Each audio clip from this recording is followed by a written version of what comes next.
Padma Vibhushan award వచ్చిందని తెలిసిన క్షణం నిజంగా ఏం మాట్లాడాలో ఎలా రియాక్ట్ అవ్వాలో తెలియని పరిస్థితి.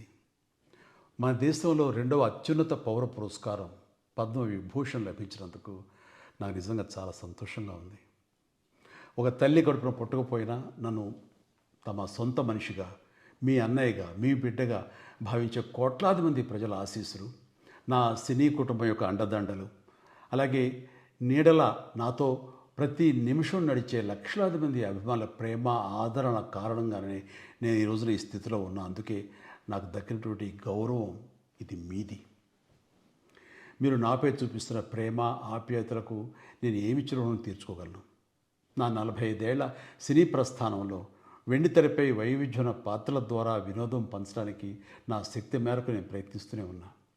నిజ జీవితంలో కూడా నా చుట్టూ ఉన్న ఈ సమాజంలో అవసరమైనప్పుడు నాకు చేతనైన సాయం చేస్తూనే ఉన్నా.